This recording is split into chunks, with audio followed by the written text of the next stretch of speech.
We've got a hot bill coming up probably next week in committee and will be pushed through as fast as possible, I'm sure.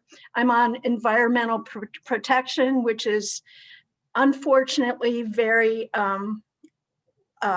lightly used.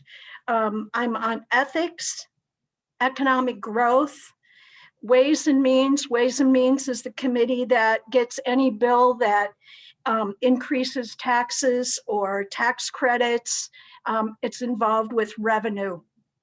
And I'm also on the Health and Human Services Budget Subcommittee. We've been having an interesting time down at the Capitol. Unfortunately, we are so outnumbered that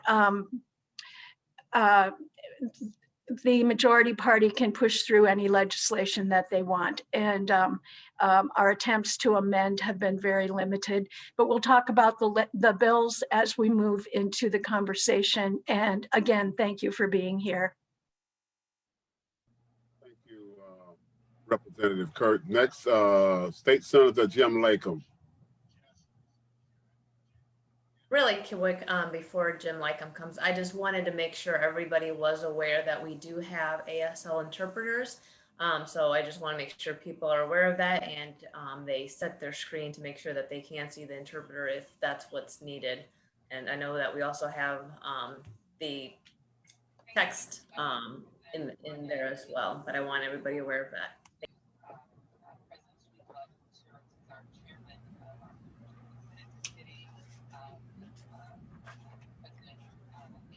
Jim, are you with us? You are muted.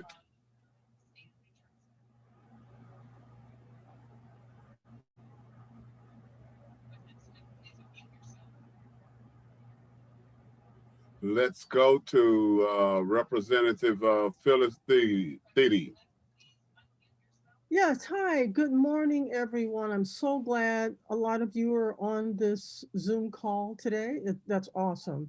I'm just going to get into, I serve on administration and rules, and I'm also the ranking member.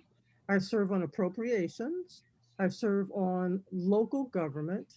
I serve on natural resources. And my new one is ag and natural sources budget sub, and that's a very interesting committee. I really am enjoying it, so I feel really privileged to be on that committee. It's really nice. And then I'll just wait till we start with the questions, and that's all I really want to say. Okay, great, thank you. State Senator Jim Lakem, are you with us, and are you ready to give your statement?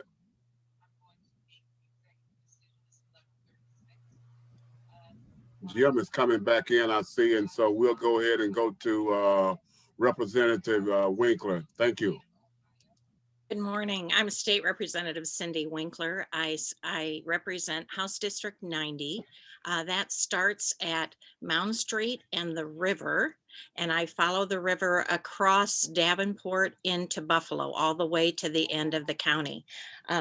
I serve on the Appropriations Committee, Education, Environmental Protection, local government, local government, and sorry, excuse me, I haven't talked enough this morning, I guess. And I am ranking member of the Education Budget Subcommittee. Happy to be here this morning. Thank you all for joining us. Thank you so much, State Representative Cindy Winkler. And we will go back to State Senator Jim Lakem if he's available. Jim, can you hear us and can you speak?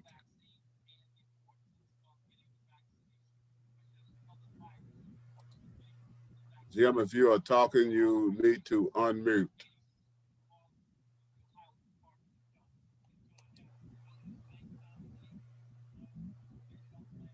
Can you hear me now? Yes. Okay. I'm State Senator Jim Lakem. I represent the 45th Senate District, and the boundaries of that are Cindy Winkler and Monica are my two reps. I serve as the ranking member of the Commerce Committee. I'm also on Transportation, Natural Resources, and the Trans and Infrastructure Budget Sub. And I'm happy to be here this morning, and I look forward to your questions. Thank you. Hey, thank you, Jim, and we appreciate it. At this time, we will have some rules read out. We have pre-selected some questions that I will be asking, and we will also be getting some questions from the chat room that my counterpart, President Butt, will be handling that portion of the questioning. Each legislator will have 2 minutes to answer the questions. We will start in alphabetical order and move in that order, and each question will go to the next person, so as the same person is not starting the question process as we are asking each question. I will be the timekeeper at the minute 30-second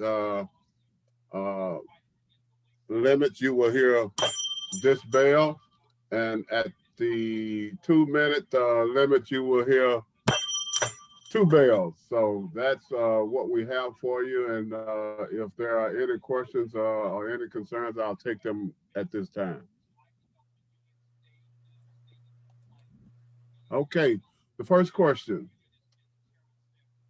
Iowa Senate 413 and House File number 590 was introduced and have passed each chamber of state government committees. These bills will shorten states' early voting periods by 11 days, limit absentee ballots collections, and create new criminal charges for county auditors who fail to follow state rules. What actions would you advise voters in your districts to take that might prevent this bill from becoming law? And we'll start with Representative Monica Kurtz. Yes, that's a bill that will actually have a public hearing on Monday at 5 o'clock. If anybody, oh wait, start my video.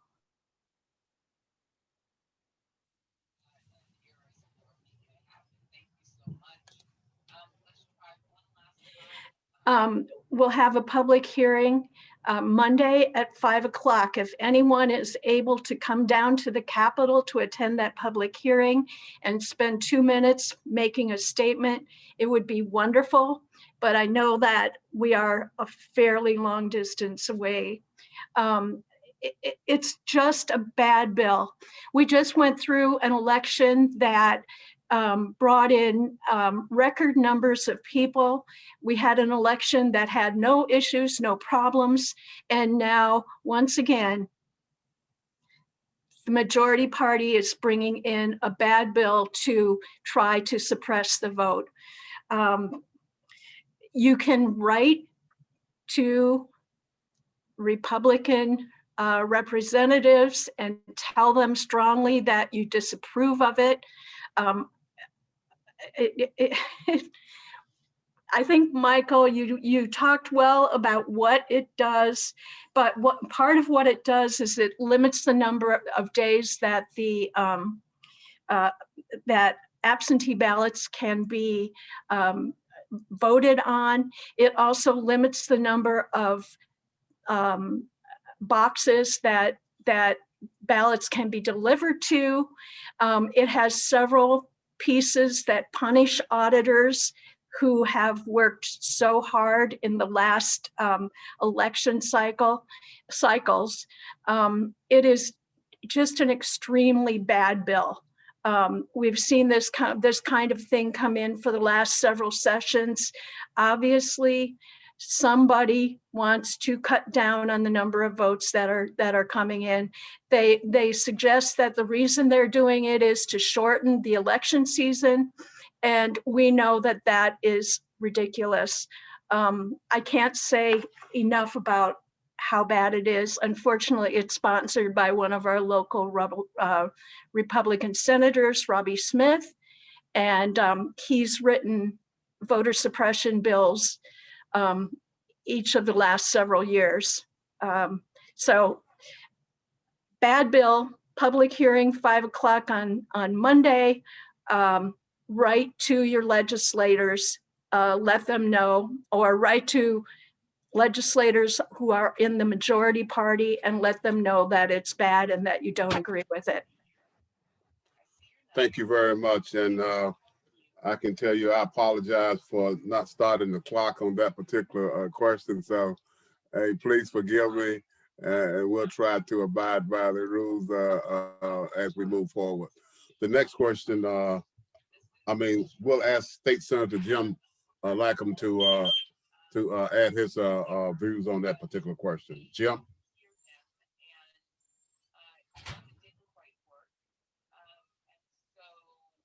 Jim, you need to unmute.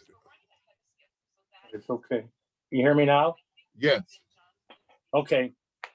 This is Senate Study Bill 1199 in the Senate, and basically this is Robbie Smith's voter suppression bill that he's ran the last few years. This prohibits ballot pickup or delivery from someone who's not in the same household. It cuts by 50 days from 120 to 70 the amount of time a voter has to request an absentee ballot. And it lowers the number of early voting days from 29 to 18. And the bottom line on this is most of the Republicans voted to polls, but in the last election with the pandemic, I heard it was upwards of 80% of the Democrats voted by the absentee ballot, and that's what he's trying to curtail. I'll tell you what I'm going to do with anybody listening. If you write this down, 563-386-0179. 563-386-0179. That's Senator Smith's phone number. And I would get as many people over the weekend to call him and tell him to pull that bill. So thank you very much. Thank you, Senator Lackham. And the next question will go to Representative Thiede, if you would respond to that same question. Real briefly, Senator Lackham, can you put that number or give it one more time so I can put it in the chat box? 563-386-0179. I'll put it in the chat box. Thank you. Mm-hmm. Okay, can you hear me okay? Yes. Hey, Mike, can I just make a suggestion? Rather than mute and take off our video, why don't you leave all the legislators up so it takes so much time to unmute and each time. So I'm wondering if we can just have just the legislators up the total time. Do you see what I'm saying? Go ahead, and Matt, if that's will work out for us, we'll try it and see if it'll work out for us.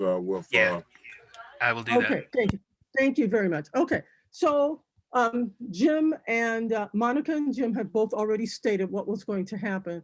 And if you would go ahead and cut your video on, then that would be great. I for some odd reason, okay. Can you see me now? Yes. Okay, fantastic. Okay, so Monica and Representative Monica Kurth and Senator Jim Lackham really stated the fine points of this bill. And if you remember, when we were going through that pandemic, it was wonderful that those ballots were all able to get out to everyone. That was such a fair system of getting that done. I'm just sorry there's such consternation with this process, and anything the majority party can do now to hurt citizens, that's what they're going to do. It's going just to make it harder and harder for people to vote. My understanding is that, and I'm gonna have to verify when I get back to the Capitol, is that this bill will move fast this week. Mm-hmm. And so if you're going to get a hold of anyone, please do it quickly, because it could be done very quickly, after the hearing. So we need to make sure that we get our voices heard. And if this bill does pass, let me make a suggestion to you, that you don't let this go, that you continually voice your opinion. And I'll just stop there. Thank you very much, Representative Thiede. Thede, and if we could now hear from Representative Winkler on the same question. Sure, this is Cindy, and I'm not going to put video on. My husband isn't feeling well, and so I've been nursing him this morning. So my picture is good, but the one thing that I will say, first of all, the question came in: can you comment? The website that Matt put up also will receive comments on this particular bill. And the floor manager of the bill on the House side is Bobby Kaufman. And I don't have his phone number handy. I'll look for it. One of the other things is if you miss an election, one election, you're put on the inactive list. And the Secretary of State always has the authority to provide a technical infraction and send a letter to auditors when they make a mistake. And mistakes happen unintentionally. This will add up to a $10,000 fine for auditors in regard to mistakes that might be made. The argument against that is, well, if it's unintentional, there will be no fine issued. That isn't what the bill says. And it can be a small or a large mistake that could bring not only the technical letter and a fine, but it could bring legal, actually criminal charges against auditors. They are there to protect an individual's right to vote, and they have done a wonderful job. It makes absolutely no sense to criminalize individuals who are doing their very best to follow the law. There are processes in place when an auditor doesn't follow the law. And there's no need for this mean-spirited component in the bill. And all the other issues that have talked about are equally as troubling. If the election went well and there was no fraud, there is no need to change. Continuing to change the rules is one more way that you limit voters' rights, and that makes no sense at all. So I hope that we can stop it. It really is not healthy to see this kind of legislation in our state. Thank you so much to each one of our representatives for that first round.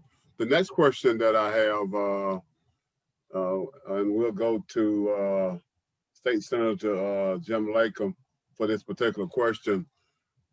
And that question is, the 1619 project examines the origin of slavery, its legacy, and some of the exploitations embedded in institutions most Americans take for granted. It was developed by New York Times journalist Nicole Hannah Jones, a Waterloo native. Hannah Jones won a Pulitzer Prize for her essay stemming from the project. House File number 222, sponsored by Skylar Wheeler, is similar to measures introduced in Arkansas, Mississippi, and other states. Wheeler and other elected officials claim the project misrepresents U.S. history. What is your position on this here bill, and what is your response to those to his claims? And we will start with Representative Thede on this particular question. Okay, fantastic. I'm sorry. State Senator Jim Lakem. Okay, and you still hear me? Yes, sir. Yeah, all right. No, this bill, Skylar Wheeler, and I said this question kind of tongue in cheek, but I'm pretty serious about it, is they've sent some different type of legislators down from Northwest Iowa. This guy really fits that pattern.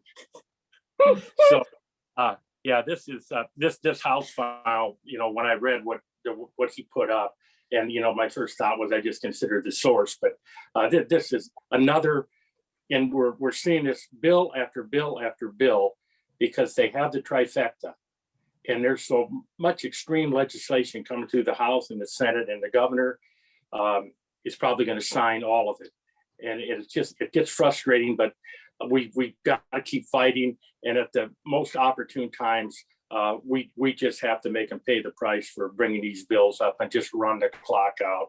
If we got to debate all night or debate them a couple of days, we just got to keep on fighting this deal, because until we have another election cycle to pick up some seats, I mean, I think this type of legislation is never ending. Thank you very much, Senator Latham. Now, Representative Thetis, if you would respond to that question. Okay. All right. So, yeah, Jim hit the head, you know, what he said, but primarily, you know, I don't know if this was purposeful or I don't know, but this is Black History Month, and this bill was presented during Black History Month. I mean, if that's not a slap in the face, I don't know what is. And the problem is that, you know, I don't know if he's ever even read the New York Journal. I've actually done the podcast, and it is absolutely phenomenal. Ms. Jones spends some time explaining about how she went back in time where her father was raised, and her father had never talked about it. And it's very interesting. So it is a good piece, and I'm so happy that schools have decided to use it. This pattern of negativity that we are seeing, it is part of, and I want to tell you this, the thing you need to know is this: they have tested this type of thing. And what I mean by that is that these negative things work. And so our message has got to be louder than their message, that Iowa has been a leader in civil rights, and our message needs to be loud. We need to say civil rights is where we draw the line. We don't believe any of these things that you're putting through. And Iowans have got to stand out. I don't care if you're in a town of 2 people or in a town of 30,000 or in a town of 200,000. Everyone, black and white, needs to say, this is enough. We don't want this anymore. We are finished with this type of thing. That's the message that needs to send to Representative Wheeler. And once we do that, once Iowans send that strong message, these kind of bills will stop. Yes, we need to look at making sure that we get the right people in there. But in the meantime, our voices need to be loud and strong and hard about what we believe. Thank you. Thank you, Representative Thetis. And if we could now have Representative Winkler to respond to the same question.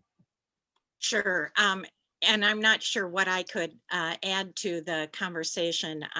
It is, we don't pass laws to limit an educator's right to use curriculum. And on top of that, we should never limit an opportunity for new information that comes forward, new research. I know that in the African-American community and the Black community, this is not necessarily new, but it is hurtful when finally individuals have the opportunity to share new information and it ends up being legislated. Skylar Wheeler is very difficult to work with, and it's unfortunate that they're in the majority. It is in the Education Committee, and it has not come out of committee yet. We are working to keep it from coming out of committee, but I'm not sure we will be successful with that. Thank you very much, Representative Winkler. We're gonna move to a different question, and we will start this question with Representative Kurtz. This question that I have for you is, during a subcommittee hearing at the Iowa Capitol, Wheeler assigned motivation to the 1619 project, claiming it seeks to tear down America and label it leftist political propaganda masquerading as history that turns fourth graders into activists for leftist policies. If Wheeler was sitting in this forum today, what would be your response to him? Representative Kurtz. You know, I would tell him he's absolutely wrong. I unfortunately sat behind Representative Wheeler last year, and he is, I don't know quite how to explain him. I think Cindy did a really good job. This bill is so punitive. He also wants to encourage the use of the 1776 curriculum, which totally avoids any kind of truthful look at history. It's kind of like we want to inundate our students with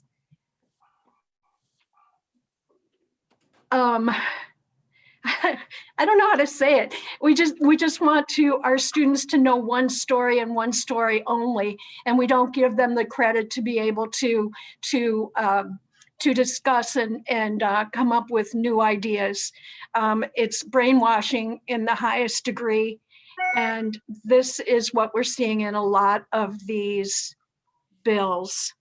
You'll also see it in a bill to eliminate tenure, and a bill that talks about free speech on campuses.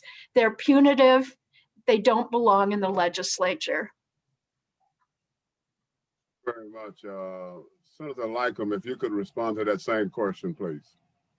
Yes, and this bill that started in the House, and with this pandemic, you know, if I ran into Skylar Wheeler out in the rotunda, I don't even know if I'd recognize who he was. And you know, I've only heard his name over there, but some of the radical stuff that he proposes and supports, I just, you know, I guess they're doing it because they can, because they have the numbers.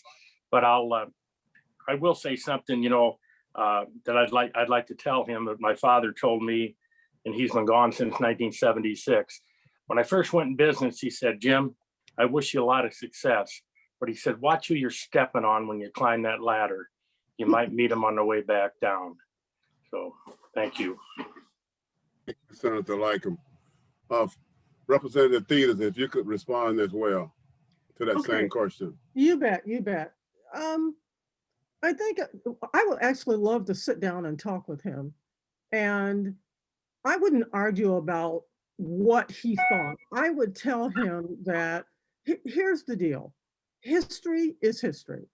The violence that African Americans suffered back in those times, that was real. That's not an argument. It is simply a fact. And if you look at our history has been one of violence. We have taken what we wanted when we wanted it. That's our history. And that's really most unfortunate. And let me give you another example that's going to happen on Tuesday to put this in more perspective. Black Lives Matter was at a school district for a week. And now the superintendent is being called in to oversight to explain why she did that. Did you hear what I said? They're calling in a superintendent to explain why she held the Black Lives Matter week. We are getting to the point of ridiculous. We are now seeing the hatred. That's what we're seeing. And I'm going to interject while I feel this is happening, and no one has to agree with me. This is Phyllis Theedy's opinion. I believe when number 45 lost, a lot of these people felt upset, they were angry, they were hurt, they were dismayed, And that's what we're seeing in a lot of these bills. And this is the sad part about it, because we are fighting up against people who are so short-sighted when it comes to this. The 1619 project, it is simply an addition to what we've been teaching all along. This is a wonderful piece. And then personally, you know, teachers are, I've gotten so many emails from teachers. They want to know why this is happening. We are now intruding into the classroom because someone else doesn't like what is being said. That is wrong. And again, I'm going to say this to you guys all, please. You need to be loud about this. Don't let this stand. Call everybody in every rural community, talk to them that you know, and say, if they're doing this to me or to our teachers or to whoever, they're going to come after you next. So be aware of that. And I'm not saying that out of paranoia. I'm only saying that because if you're going to go after one group, that means when you get done getting rid of them, you have to get rid of the rest. Thank you. Thank you, Representative Thedes. We're going to start a new question. The next question will be for Representative Winkler. The question is, the threat to remove funds for teaching the 1619 project in public schools is quite alarming and surprising. How do you think this position portrays Iowa in the public lens? I'm sorry, let me read it again. The threat to remove funds for teaching the 1619 project in public schools is quite alarming and surprising. How do you think this position portrays Iowa in the public lens, and does it represent our values? And Representative Winkler, if you could start it off for us, please. It absolutely doesn't represent our values. And again, the intrusion of a political opinion into our public schools this year has been very alarming. They're not only are they attacking our K-12 system, but they are also attacking our regent system. And, you know, it is embarrassing because all of these bills are making its way to the national media. There was just an article in Forbes in regard to what has been going on with legislation in Iowa. We don't want to be in Forbes magazine for this negativity. I'm taking a little bit bigger, view of this only because our growth in Iowa is below the national average growth. And if we ever want to continue to keep our 4 U.S. representatives and keep it at 4, we absolutely need to be more inclusive rather than exclusive. And it the feeling in the State House is that we continue this year to do things to Iowans rather than do things for Iowans. And there are so many other things that we should be addressing. Removing money from school districts who teach another perspective is dangerous, and it's censorship, and we should not allow it to happen. And I don't think that the bill will come to the floor, but your voices are very important to make sure it doesn't. Thank you very much. Representative Kurth, if you could respond as well to the same question. Sure. This is an attack on free education, on the freedom of educators to educate. Many years ago now, when I was at the community college, I got to visit China with a group of community college teachers. And we got to converse with teachers in China. And I learned that actually teachers get a national script that they follow in teaching, and they can be punished if they don't follow the national script. Doesn't that sound like what we're being told with a bill like this and many other bills that are similar? This is a horrible attack on the freedom of education and the method that we use to teach our children. It's a punitive bill, so many of what we're getting are punitive. Not allowing new information to come into the curriculum is criminal. Thank you very much. We're going to go to another question, and the next question is, the Iowa-Nebraska State Conference opposes school choice bill SSB 1065 and HSB 64 in the Iowa Legislature. These bills would potentially finance a cycle that could lead to segregation of Iowa schools, allowing wealthiest families to flee public schools for a less diverse charter or private school, and reducing funds for poor and minority students. This would take Iowa backwards and away from the hopes of and intentionally expressed the landmark case of Brown versus Board of Education. What is your position on these bills? And we'll go to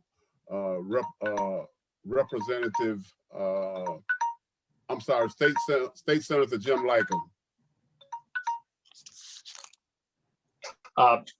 Obviously, I don't agree with these bills. We do give some dollars to the private schools, but our tax dollars are for public education, and I don't think if we've had some problems with our public education system, but you don't tear it down like this. You find out what the problems. We try to work through them. I mean, because Iowa has a reputation for a good public education system, but we have slipped a little. We've been number one, and I think now we're down to around 20, and we need to correct this, but not in the way some of these bills are trying to do. Very much, and we'll ask Representative Thetis to respond as well. You bet. So obviously I'm not for vouchers, and for the very reasons that you talked about, Mike. This will, they're claiming that more kids of color will be able to attend private schools of their choice with these vouchers. But as you know, private schools are not under the same public domain as public schools. In other words, what I mean is that they don't have to accept kids. If that kid is a special ed, if that kid is African American, if that kid has some behavioral disorder problems, they don't have to accept any of those students, none of them. And so my problem with this is that you are creating have and have nots. Are you not? You are creating a system where the wealthiest will have the best. And what's left are those kids who are still in poverty, or kids of color will be left in the regular school system with less dollars. And then what we'll hear is, see, the public schools aren't working. We can't keep funding them. They're creating a terrible mantra. We're going to make sure that the system doesn't work by giving vouchers out, and then blaming the very system that you messed up and saying we can't support public school systems at a level that will keep them, in good standing. So that is a huge problem. And let me tell you one other thing. We already help fund public or private schools. We do this in 3 ways: transportation, we do it in books, and we do it in technology. Now, what I mean by that is that every child deserves to learn the same way. So they get money from us to do that. Now, my question would be, why are we giving them more money? I don't understand that. Why are we giving more dollars out? That doesn't make any sense to me. So now this bill has gone through several times, many times before, but I think this year they feel more emboldened to get this done. And I'm not sure which representative said it, but all these bills, the governor will sign these. And I'm so afraid that at the end of the day, when this session is over with, I think they're thinking that, well, we'll do all this bad stuff this year, and then the next year we have the year left on this cycle that everybody will forget. Ladies and gentlemen on this Zoom, don't you ever forget what happened this year. Never forget. Please, I ask you, never forget. Thank you. Thank you, Representative Thiede. The next question will be the final question that I ask, and we will prepare to turn it over to my counterpart at Lulac for questions from the chat room from our audience. The last question is, what do you personally commit to doing to overcome the partisan divide and get work of the state accomplished? Wow, that's a big one. And so I'll ask Representative Winkler to respond to that one first. So I always, with any bill that is in a committee that I serve on, I always try to work with the other party, but there has to be willingness to work with us. And so as much as we can, we initiate compromise. We try very hard to do that and to gain some ground in that way. But the other thing we do is debate and bring out the issues. The problem is the debate is at a time when they are ready to pass a bill. And this is not how it is supposed to be, but this is the culture of the Iowa House. When you sit with only 41 members out of 100, they don't need us for anything. And it's a similar situation in the Senate. So they can pass anything they want to. And the fact that they have the trifecta, you know, they know what the governor is willing to sign and what she isn't willing to sign. And so it really is, as much as we try to work together, the willingness isn't there. And so, you know, some of the things that happen, we have a good idea, we put a bill together, and if they like it, they have it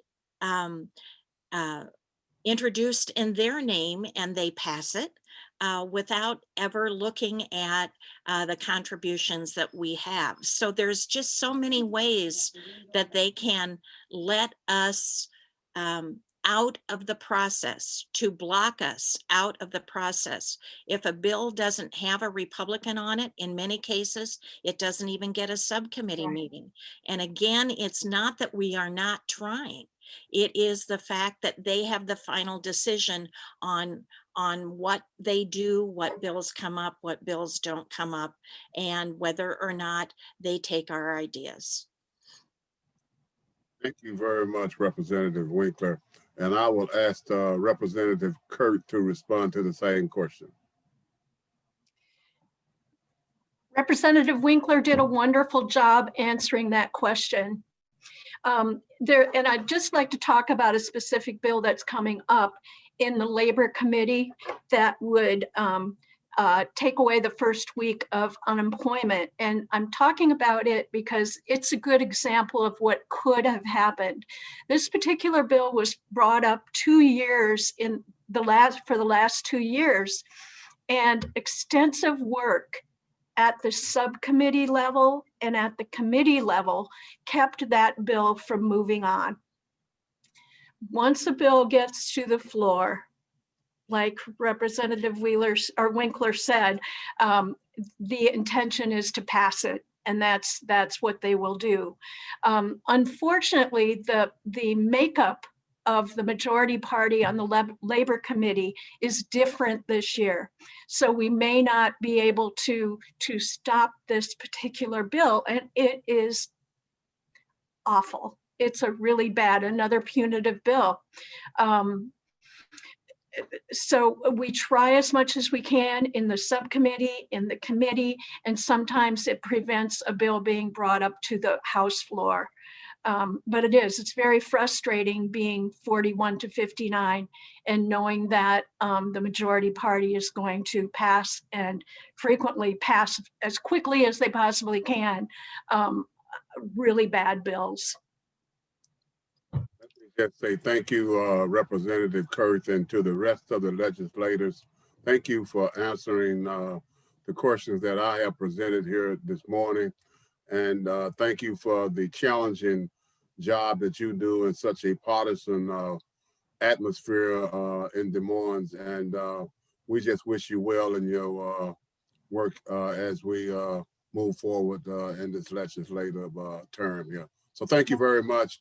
And at this time, I will turn the rest of this forum over to the Lulac President, Jasmine Newton-Buck. Thank you very much. Good morning, everyone. First and foremost, thank you, NAACP and its president, Mr. Guster, for always partnering with Lulac and allowing us to co-host this event. We also, on behalf of Lulac, would like to thank all our legislators for being here this morning and for the work that they do each and every day on behalf of their constituents and on behalf of Scott County. Also, thanks to our ASL interpreters. We appreciate the work that you do. And thank you so much for being here today. Special shout out to Mr. Matt Trimble for all his background support in IT. Without him, it would be very difficult to host these Zoom forums. And then last but not least, Lulac would love to thank everybody that is here today participating. We believe civic engagement is of the utmost importance, and you being on this Zoom call today, asking questions, listening to the positions that these legislators have is very important. So thank you all. I was looking through our chat box. I'm trying to keep up with the questions that are being asked. Some of them were already asked and answered. Some of them appears that there's some answers on there, but I did want to make a mention. So Deb asked would it help to contact all of our Republican representatives and senators? For instance, or mine is Rep. Norm Monsman. I plan on lighting his phone or setting his phone on fire. Representative Winkler responded yes. And there's two other questions that go hand in hand. So I'll start off with that. With these, they're all similar questions. The other one says, some of my friends feel that Roby Smith just throws out our letters. How can I restore trust in them that their voice will make a difference in whether a bill leaves a subcommittee and the constituents' views are transparent in any way? Like, can we know if there is going against a majority of comment by who he's supposed to represent? Similar question came from Deb. Of all the ways to let legislators know your positions, what is the best? Phone calls, mails, letters to the editor? So if we could start off with Representative Feedy, let us know essentially the constituents, what works best, what's the best way their voice can be heard, and if they are in fact contacting their representatives or their senators, how do we know that the representative or senator is listening? That's true. So there are so many different ways. Number one, obviously writing a letter, making phone calls, emails, all those things work very well. But I take it one step further. I actually give out my cell phone number to my constituents. I don't have a home phone, so it's important they're able to get a hold of me. Because, there are times, and I got to say, it's never been abused, ever. And I really I don't mind it at all. I think, if I'm going to be out there and I'm going to be stating what I believe, then I have to stand up and listen to what a constituent tells me, good or bad. And believe me, I got a call yesterday. I got yelled at so bad. I had to say, I know you're upset, but let's calm down. But that's okay. It's okay when constituents are upset. We have to hear from them. And then if they hear why or why not from me, then they're like, oh, okay, that makes sense. And so I think that dialogue really does work. And then can I say one more thing? I know we're off with Mike Guster, but I think the other thing is that we always the minority party always gets asked the question, do you try to work with the majority party? I kind of like to flip that. What about the majority party working with us? You know, so it's a two-way street. And the reason why I say that is because if we don't have that dialogue and try to work together, then we can't get things done.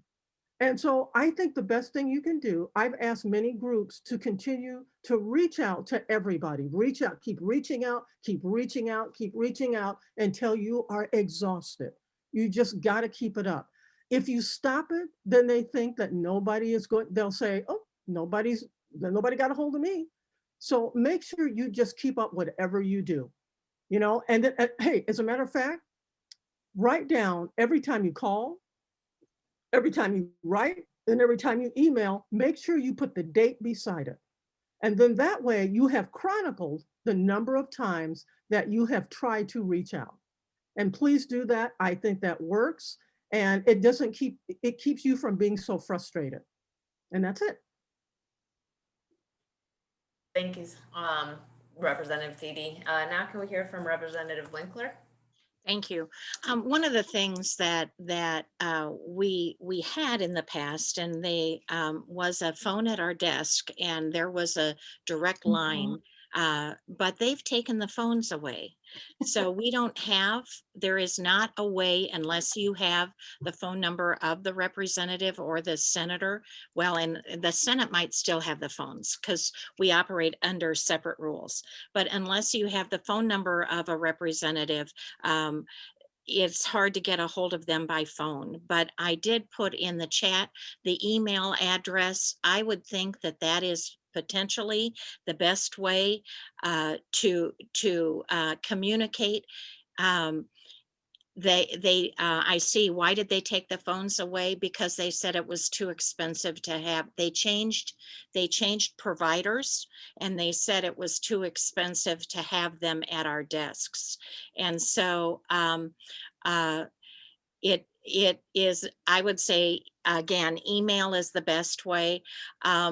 The other way you can participate is the bills. As the bills are coming up, if you know they are coming up, then you can comment on the website. You can also dial in. It's a WebEx dial in mechanism that we have, but in the House, you and on subcommittees, we do not allow two-way communication. It's only one way. So you can see what they're saying, and see who's there and hear what they're saying, but you cannot respond unless you put it in writing. And so it really, we have completely shut off the public. I mentioned earlier in the chat about how fast things are moving. As an example, Wednesday, the bill was dropped on the voter suppression bill. Wednesday night after debate, they had the subcommittee meeting, and Thursday it came out of committee. Next week, it's eligible for the floor. Now, we did ask for a public hearing, and that slows things down, but the public hearing is Monday. And so between Thursday and Monday, you know, it is our responsibility to try and communicate with as many people as we can what is going on. But it is tough to figure out what is the best way to be effective. Thank you, Representative Winkler. Can we hear from Representative Kirk? Yes, I was thinking about it. You know, obviously the very best way to talk with a representative or a senator about a bill is in person. But again, because of distance, it's really hard for our constituents to come to the Capitol. But we do have these forums, and that's one way that you can hold people to account. Unfortunately, the majority party has chosen to not attend this particular forum. And last month, the excuse was that they were going to do their own forums for their own constituents. You're Now, muted. Representative We can't hear you. Moore and Senator Smith apparently are holding a joint forum. I have not learned yet. One else can hear you. Okay.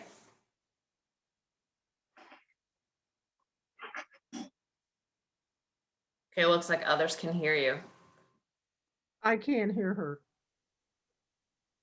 You can't? I cannot. Okay, I could not either, so. I could hear her. Apparently When it's not- I can't hear her either. she's muted. I could hear her before. When Yes, I could too. apparently I got a message that my internet was unstable and it cut me off. But if you can find out when the Moore and Smith forum is going to be held, I would strongly encourage you to go there. And in order to find it out, I would suggest perhaps writing to them and acting like a constituent who is in favor of them because they don't want to have any arguments, and going to their forum and confronting them with what they're saying. That's one way that you could have direct contact. It's lame. And like Representative Winkler said, we don't have phones at our desk anymore. The next best way is probably by email, but direct person to person is far better.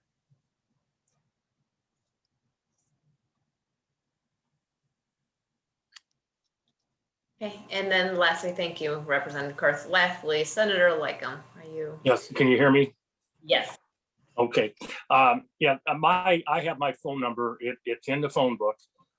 And I've left it there, for a reason so people can call.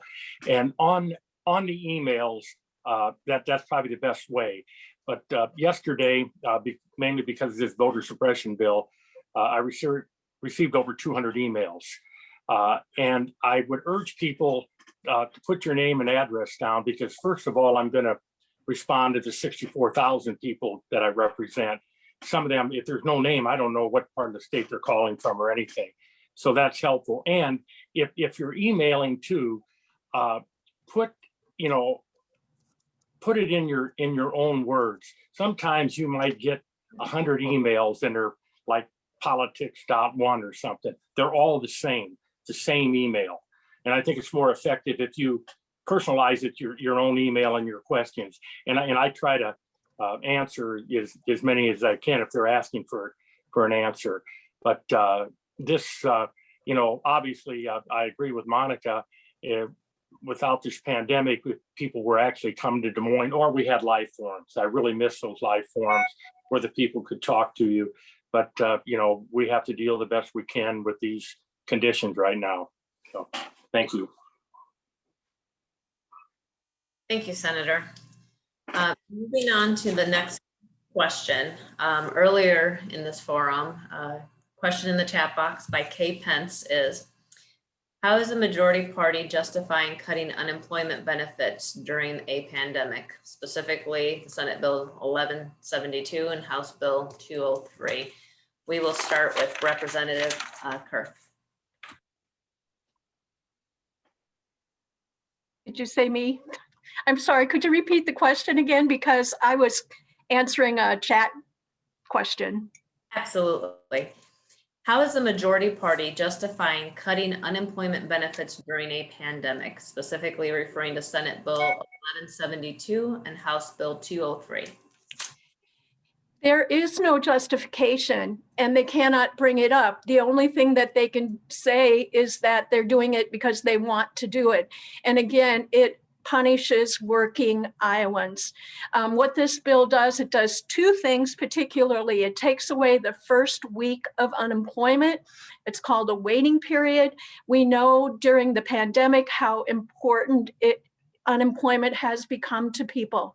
Now, the reason why I say there's no reason is because during the pandemic, the money for unemployment came from the federal level. And so our unemployment funds are topped out.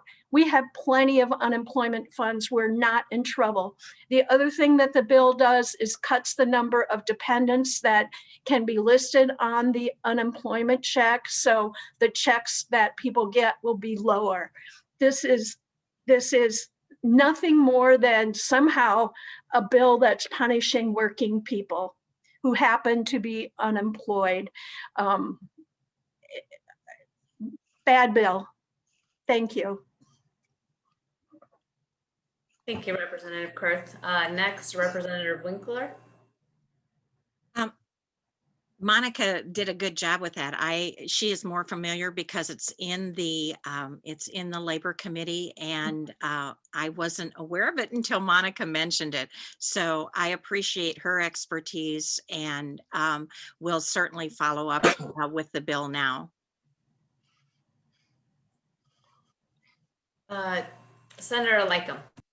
Yes, I think Monica stated this very well, but the bottom line is, in this time of pandemic and extreme cold weather, it's just radical and mean-spirited. I mean, we're facing legislation like this every day, and I think it'll be that way until we adjourn. So, do they know they can do it, and they're doing it. Mm-hmm. Thank you, Senator. And last but not least, Representative Thiede. Yes, as they were talking about this, I was thinking why this is happening. Well, number one, of course, a lot of people have been laid off work because they just don't have the work for those employees. And so that's the sad part. Part two is that there are a lot of assumptions around unemployment. They're too lazy, they don't want to go back to work. I've heard those before, and none of those meet the smell test as far as I'm concerned. And I think the other thing is that when we're looking at people who are out of work, that's the last thing they want. They're used to working, they're used to providing for their families. This makes it hard if you're taking away benefits for their families. How are they going to get food? How are they going to pay their rent or their mortgage or any of those things? And I think this is mean-spirited, and I'm not sure why they're doing it. And I think Monica said it best. She said, because they can. And you know what? I don't understand this mantra. I don't understand taking away and taking away and taking away. And I truly believe that if Iowans would step up and say, we can't do this with you anymore. We have to divorce ourselves from all this bad legislation. We have to get away from this because our livelihoods are at stake. And I feel sorry for people who are having to go through this. Now, I want to say one more thing. There's one more bill that they're looking at too. And this is even worse. So there are many people who have Section 8 housing. And one of the bills that's coming through is that landlords want to be able to refuse those who have Section 8. That's going to hurt a lot of people. And it was supposed to go through local government, but it did not, thank God. That just means it's just on hold for now. But can you imagine no unemployment?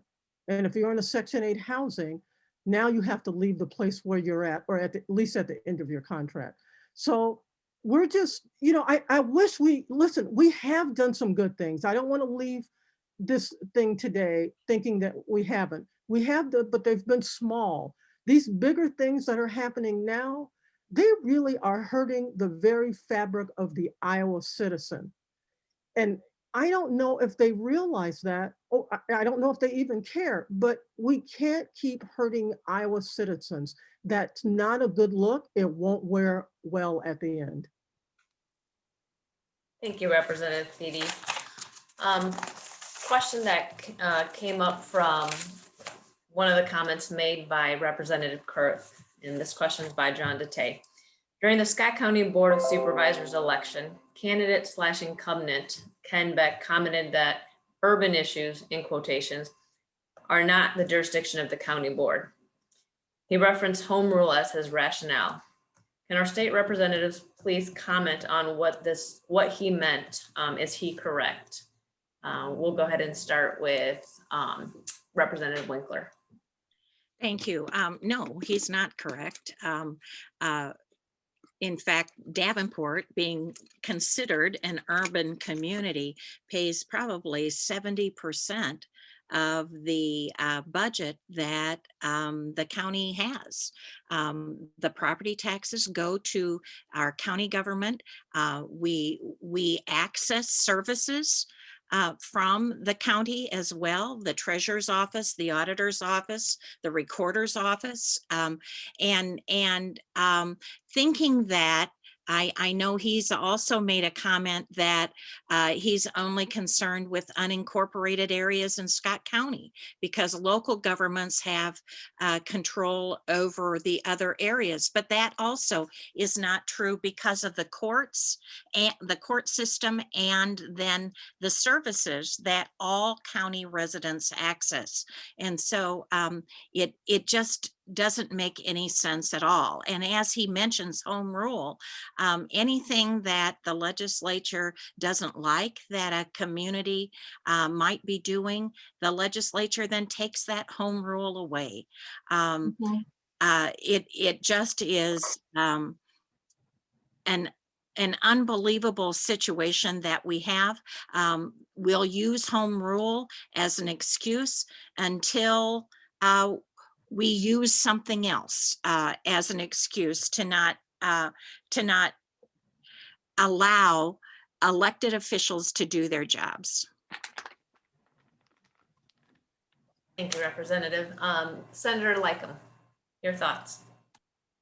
Yeah, I think he's wrong on that. I mean, I hear a lot. You hear a lot in Des Moines too, and like Cindy had said, we talked about local control, but it's a local control, so the legislature doesn't like it anymore, and then it's not local control. But it's just this whole session on these types of issues, not only from the county up but down. It's been very partisan, and I look for that to change. Representative Perth? Yeah, what they said. Another bill that was just pushed through was the supplemental aid for schools. And it was decided that even though districts followed the rules and did everything they were supposed to be, many schools are being locked out of what was started as a $30 million supplemental to the schools, but schools that were completely virtual or were virtual for a portion of the time, or schools that were hybrid are getting less money than schools that were 100% in class. It's another example of that kind of bill where districts made the best decision that they could make at the time for the safety and security of their students and for their staff. They followed the rules that were given to them, and now they're being punished by getting a smaller division of that money than they deserved. It's utterly frustrating. Now, that particular bill, I think, has to go back and be negotiated between the House and Senate because the Senate passed it in a different way. So that one is still alive, and maybe we'll have some impact on it before it goes to the governor. But we know that the governor holds grudges, and one of the grudges is against the Des Moines school system, which stayed remote. And so they get zero of that money according to the way the bill is written. We're seeing that kind of bill over and over and over again. Again, like Jim said, they believe in local control until they don't believe in it. And it again is another big frustration. Thank you. Thank you, Representative. And last but not least, Representative Beatty, please. I'm glad I was last on this question because I really wanted to formulate a good answer for this. And here's what I've come up with. When he said that the jurisdiction of he referred to it as home rule, when he said that, it was dismissive. It was dismissive because basically he was saying, it's my judgment call. and I'm going to use home rule and to do it. And as Jim has said, they'll do local control until it suits their purpose. And the home rule comment was simply to be dismissive when it was asked of him. So I think it was disingenuous. I think he had no real purpose in even saying that, just except to, I'm going to put this wall up by saying I'm going to do this by home rule. Thank you. Thank you, Representative Thiede. Next question was posed earlier in the forum by Maggie Tinsman. The question is, will the legislature pass the bill for uniform local law enforcement authority regarding massage businesses that would expand rather than limit local control? We'll start with Senator Lycum. I don't know where that bill is in the process, Jasmine. And it's not on the committee I'm on. No, so I really can't comment further. Thank you, Senator. How about Representative Winkler? It's the same that bill is in the process. Thank you. Representative Thiede. I'm going to echo what they said. Representative Kurth also shaking her head. Is that same? Yes. Okay. Another question that was made, and there were some answers to this question in the chat box, but I just wanted to make sure I asked it so that our legislators here today could briefly comment on what their knowledge is if there's any reason why the Republicans are not here today in this forum or participating in this forum. And then I'll go same order. Senator Lycum. Well, and I had a couple conversations on this, and back when we were in the majority at the public forums, I mean, I got yelled at quite a few times, and I had even made the comment, to Gary Moore's appropriations chair. I said, I wish you were on these. I have some questions I wanted to ask you as appropriations chair. So why they separated, and they're actually in two different blocks, because Senator Lofgren and Representative Pausian, they're having their meeting in Bluegrass, and the other ones with Robbie Smith and Senator Kanoyer, they're out Bettendorf somewhere. So I don't know why they're not. Thank you. Representative Winkler.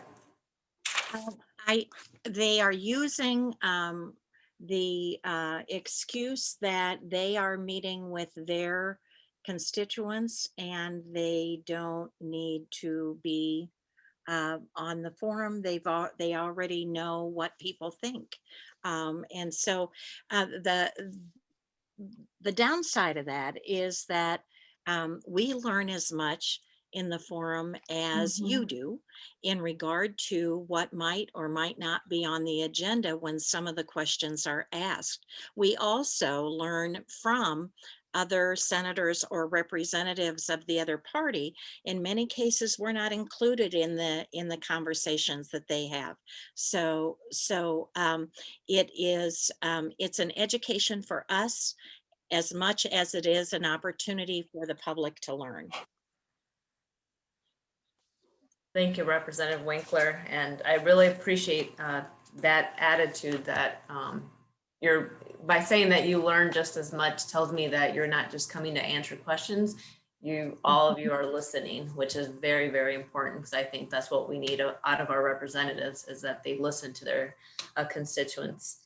Next, Representative Thiede, your thoughts? You bet. I hope it may give us an opportunity on another level too, even though that, we're not together. I would encourage a lot of you to go to their forums as well. I think that's the best way to learn about what's happening. You can discern you can discern what they say. I mean, you can listen and say, okay, wait a minute, that doesn't really apply. But there may be an opportunity here, even though we're not together. That doesn't limit anybody on this call from not going to those as well. I as a matter of fact, I would encourage you because I think it's something that you can learn from them as well. And we don't always have to agree, but we do have to listen to each other. And the only way to do that is for all of us to go to as many meetings as we can attend. And I think that's the best way.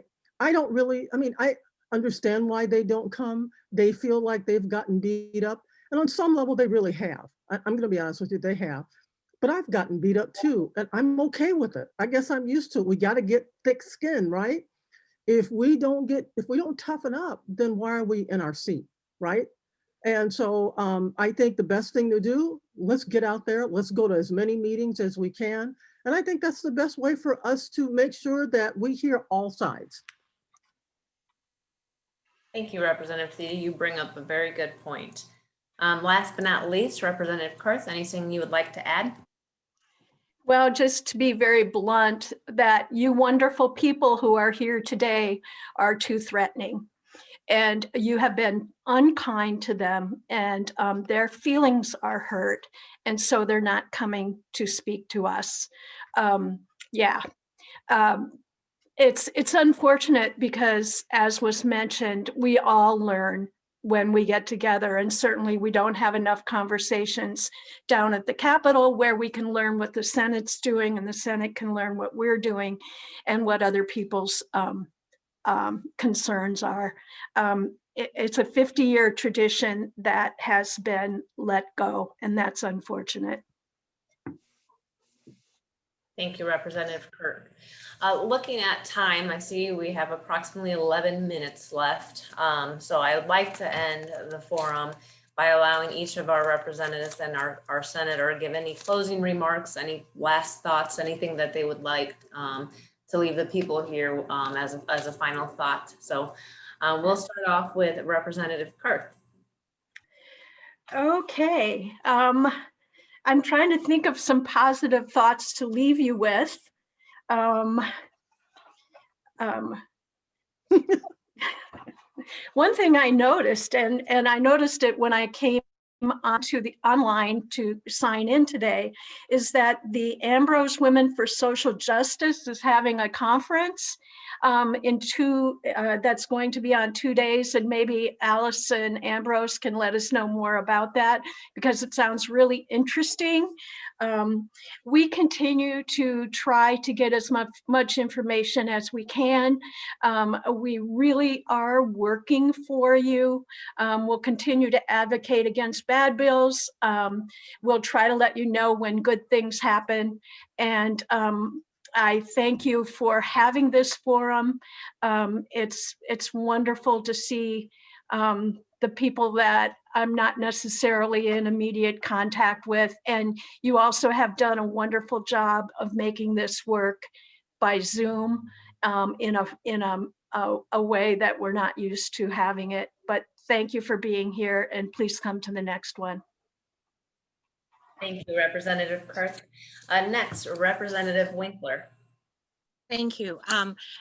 It really is good for us to hear the questions and participate in the forums. I do want to mention, and I put it in the chat, but our schools will be very underfunded next year because the funding is based on this year's enrollment. And there was a drop of 6,000 students. Many of young parents kept their children out of preschool or kindergarten this year. And because funding is built on this year's numbers, we're going to see the schools having to stretch their dollars even further next year. And my concern is, especially on the preschool level, that there won't be enough slots for the number of fourth graders or 4-year-olds that we have. And we will also have 5-year-olds who would be by age eligible to attend kindergarten without having that preschool opportunity as a result of the pandemic. What we've really shifted the funding. There was only $21.5 million of state dollars that worked into the formula. It forced school districts to, we have what's called a budget guarantee, which allows districts to raise property tax to bring them up to previous year funding. Property taxes for next year will go up $26 million. Now, only in those districts, Davenport being one, I think Bettendorf also has some budget guarantee issues, but, and I'm not sure, quite honestly, of North Scott and Pleasant Valley. So my information there is incomplete. But this is the first time that I can remember. Normally, budget guarantee is around $6-7 million. This year, it's more than what the state contribution is. And that means that we are forcing property tax owners, by underfunding our schools, we are forcing property tax owners to pick up the tab. And they say that there is more funding coming, but we haven't seen it yet. And normally you know, we won't see any more funding for public schools in our session. We'll have to wait and see. But that really concerns me. Thank you, Representative Winkler, for your comments. Next, we'll hear from Representative Beatty. Yes. You know, I'm trying to think of some words of wisdom here. And the one thing I guess I want to say is that all what is happening, it's all up to us to bring light to it. Each of us has to bring light to it, and not in a negative manner. But think about how you grew up. Your mother and your father, or your aunt, or your uncle, or your grandparents, they spoke truth to us. They told us the dangers that could happen to us. I'll give you an example. You couldn't go out and play out in the street because you would get hit by a car, right?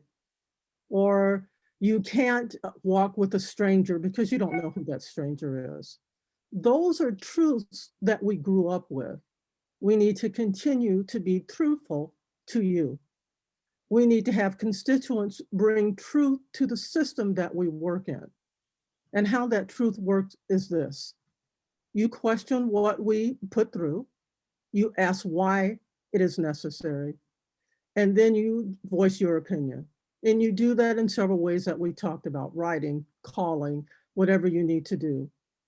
My last piece is that I'd like a lot of you, if you haven't already done it, please go to my website and sign up for my newsletter so that we can have constant conversation, not just today, but every day. I look at that constantly, and I want to make sure that I have that conversation with you.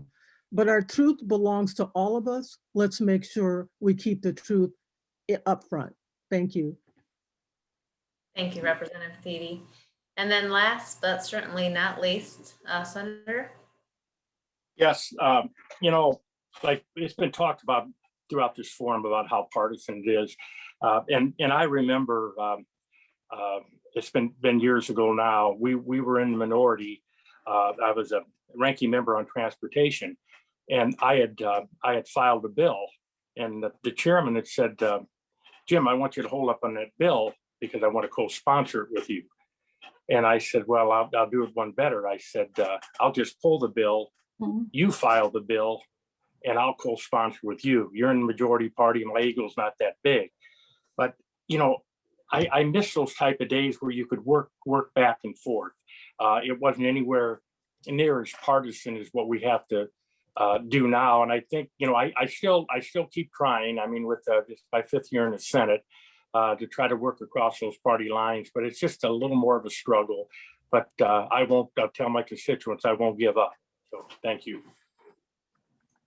Thank you, Senator. And again, thank you everyone on this forum, this Zoom forum today. Everyone that attended, thank you for your time on, I know, a busy Saturday morning, but making this a priority to hear from our legislators. Legislators, thank you so much for taking this time listening, which is so important. And I can tell by the answers that, in fact, each one of you does listen to your constituents and to the people on this forum. Lastly, I see people are putting information in the chat box, email addresses, phone numbers. Representative Thede, somebody asked for your website. If you can throw that in there, we'll leave this up for another minute so people can get that information. Okay, let me get to it real quick. Yes, but thank you, everyone. Enjoy the rest of your weekend. Stay warm, and it's Love Your Pet Day. So for those of you with pets, give your pet extra love. I know I will. And thank you, everyone. Have a great day. I did put it, I put in there Phyllis Thede. If they go to Facebook, it's State Representative Phyllis Thede. All they have to do is click on that, and then they can join. Yep. Thank you. Thank you, Jasmine. My pleasure. It's great to see you, even though it's virtually. I know, it's good to see you too. Bye-bye.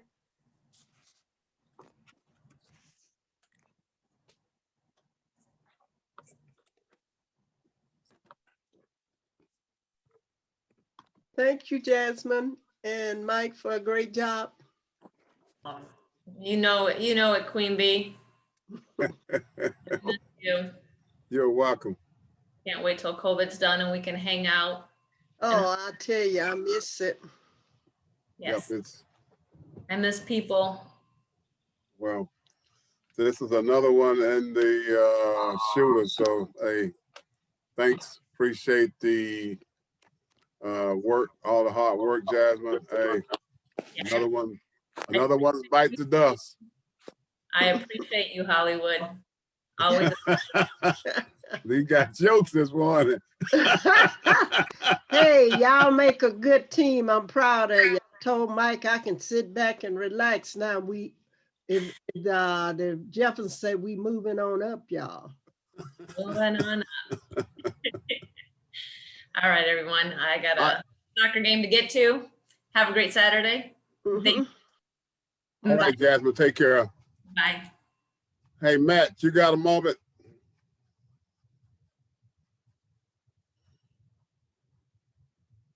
Matt? I do, yes. Saw that request from you saw the request from the hey, you got spam too, I see. Yeah. Hey, you saw that from that Times reporter Tom Barton. You gonna get him that information or whatever? Oh, is that possible? I sent you a text. Yeah. I sent you a text. Yeah, it's a public meeting. I'll copy you guys on the email so you see that it went to him. Okay. And I'll just make sure you guys know it went there. Okay. And Epiphany, thanks for helping. Hey, yeah. Thanks. Thank you so much. And just email your invoice to me, and we'll get you guys taken care of. Okay. All right. Thank you. All right. Have a great day. Stay warm. Stay safe. You as well. Matt, thank you so much, man. You see you guys later. Annoy your neighbors a little. See you, Mike. Okay. Thanks, Matt. Take care now. Bye-bye. Bye.